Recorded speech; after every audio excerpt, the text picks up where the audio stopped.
यहाँ पे देखिए एक फॉर्म है आपका, ये इसको बोलते हैं हम लोग प्रपत्र 2। ये आपका प्रपत्र 2 हो गया। इसमें आपका पहला नंबर कॉलम में लिखा हुआ रैयत का नाम, सह हिस्सेदारों का नाम एवं अंश अगर कोई हो सहित एवं पिता का नाम। तो इसमें जो देखिए रैयत का नाम स्व घोषणा जो जीवित व्यक्ति होते हैं वही करते हैं। रैयत में अभी जो दावा कर रहे हैं, स्व घोषणा कर रहे हैं, वो अपना नाम लिखेंगे, ना कि आपके परदादा के नाम पे है। वो आपका परदादा का नाम इसमें खतियान पे है तो नहीं लिखना है। तो आप अपना नाम लिखिए, अपना पिताजी का नाम लिखिए। अगर आपका जमीन खतियानी में अगर हिस्सेदार है तो हिस्सेदार का भी नाम लिखिए। सारा का नाम एक लाइन में पहला नंबर कॉलम में लिख दीजिए।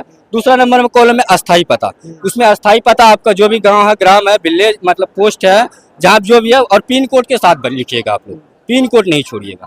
तीसरा में खाता, कौन सा खाता में आपको कितना जमीन है, खेसरा है चौथा नंबर में, चौथा कॉलम में खेसरा। जी हाँ, सब आपको डीड नंबर या खतियान में भी मिल जाएगा, केवल में भी मिल जाएगा। अच्छा रुक जाइए, बताएंगे आपको 2 मिनट। अब इसमें देखिए एक आता है रकबा, ये 5वां नंबर कॉलम में रकबा। आप उस खाता खेसरा में आपके पास कितना जमीन है वो लिखना है, कितना एकड़ है, कितना डिसमिल है, एकड़ और डिसमिल में लिखिएगा आप लोग। उसके बाद चौथी वर्तमान वाला देना है, ना कि खतियान में जो चौथी दिया हुआ वो चौथी नहीं देना है। वर्तमान में जो स्थिति, वर्तमान में जो चौथी है वो चौथी आप लोग भरिएगा। उसके बाद है कि जमीन का किस्म। जमीन का किस्म का मतलब है वो खेतार है या धनहार है कि भीट है कि मकान है, तालाब है, क्या है, वो जमीन का किस्म में आपको भर देना। एक है कि शेष को छोड़कर लगान, अगर आपके पास लगान रसीद अवेलेबल है, उसमें लिखा हुआ रहता, वो आप लिख सकते हैं, नहीं तो ये नहीं लिख सकते हैं, कोई दिक्कत नहीं है।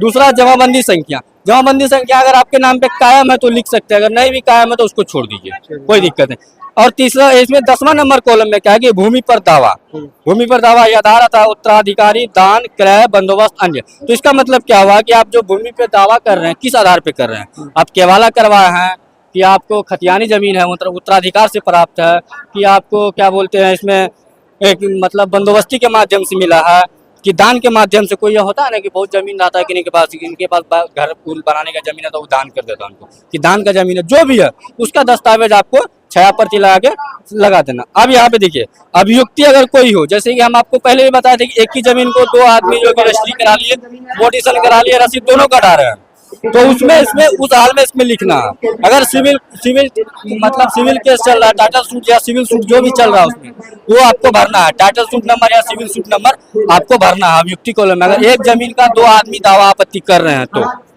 ये तो हो गया सर, ये प्रपत्र 2 हो गया। ये सर 3 को जरा समझिए। अब देखिए ये एक है प्रपत्र 331, यही हम लोग का वंशावली, ठीक है। अब यहाँ पे देखिए ये छोटा पेज है, इसीलिए हम लोग बोलते हैं कि एक सादा पेज पे वंश वृक्ष बना के देने के लिए, क्योंकि इसमें अट नहीं पाएगा। इसमें देखिए इसमें पहले यहाँ पे दिया हुआ अंचल दिया हुआ है, आपका अंचल जैसे सनौला है और जिला भागलपुर है। उसके बाद यहाँ पे देखिए तो इसमें सूचित करते हुए कहना है कि इसमें 3 कॉलम दिया होगा। अगर आप लोग 3 से ज्यादा है तो 2 फॉर्म लगा दीजिए। वंशज में 3 से ज्यादा तो 2 फॉर्म लगा दीजिए और उस हिसाब से भर दीजिए यहाँ पे। और यहाँ पे एक इसमें और होगा, जैसे कि यहाँ पे देखिए इसमें बंटवारा नामा पे यहाँ पे लिखा होगा, जैसे कि मैं या हम लोग निम्न वंशावली वंश वृक्ष के उत्तराधिकारी के आधार हित पर अर्जित किया हूँ वंशावली वंश वृक्ष मूल खतियान पंजी 2 के अनुसार। इसमें सारा कुछ लिखा हुआ, आप लोग पढ़िएगा समझ में आएगा। अब देखिए अब इसमें इसी में पीछे में इसी का पीछे कॉलम में आपका बंटवारा नामा, यहाँ पे देखिए रैयत का नाम है। ये देखिए वंशावली के आधार पर प्रत्येक उत्तराधिकारी का दखल निम्न प्रकार है, जिस हिसाब से आप वंशावली बनाए। अब उसका देखिए मान लीजिए यहाँ पर रैयत का नाम है, पिता का नाम है, अस्थाई पता, खाता, खेसरा, रकबा, चौथी और जमाबंदी संख्या। अगर आपके पिताजी के नाम पे जमाबंदी कायम है, जितना आदमी आप लोग बंटवारा किए हैं, तो वही जमाबंदी संख्या सबको ही भर दीजिएगा।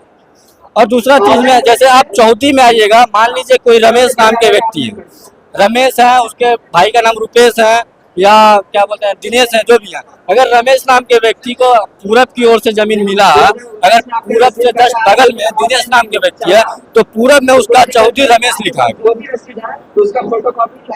मतलब पूरा चौथी लिख देना। हाँ चौथी पूरा लिख देना। वर्तमान, जी हाँ वर्तमान का चौथी लिखना, जो आप बंटवारा कराए अभी उसका चौथी लिखना है। जो भाई में जो बंटवारा होगा उसका, जी हाँ। अगर इसके बगल में आपका रमेश का है तो ये आप दिनेश का है, तो इसके बगल का जो चौथी लिखा है तो रमेश का नाम लिखा है। ये सारा चीज भर के जो है, हाँ ये सारा चीज भर के यहाँ पे देखिए याचिकाकर्ताओं का हस्ताक्षर है, विश्वास वाले जितना भाई आप लोग हैं बंटवारा करा है, सब आदमी आप लोग स्वेच्छा से इसमें हस्ताक्षर करिए। सभी को करना होगा। अगर कोई एक नहीं करते हैं तो नहीं माना जाएगा, माने नहीं, वो फिर संयुक्त खाता खुल जाएगा सबके नाम पे। इसमें सबका सहमति होना चाहिए। बहुत अच्छा लगा सर। और प्रपत्र 2 और 3 जो है सारा चीज के विवरण किए गए हैं। बाकी वीडियो आप लोग भी देखिए और समझिए, सारा सिस्टम यहाँ बताया गया। और अभी हम उपस्थित है चलंदा पंचायत में उपस्थित है। सरोला के जितने भी यहाँ आला अधिकारी हैं, अमीन जो सर्वे में जो लगे हुए हैं, सारा लोग यहाँ पहुंचे हुए हैं और हमने सारा डिटेल्स में सारा चीज को बताया। बाकी आप लोग भी वीडियो को जम के शेयर कीजिए ताकि लोग भी एक्टिव हो, लोग भी सारा विषय में समझे और सही फॉर्म को अप्लाई करें और बढ़े। धन्यवाद।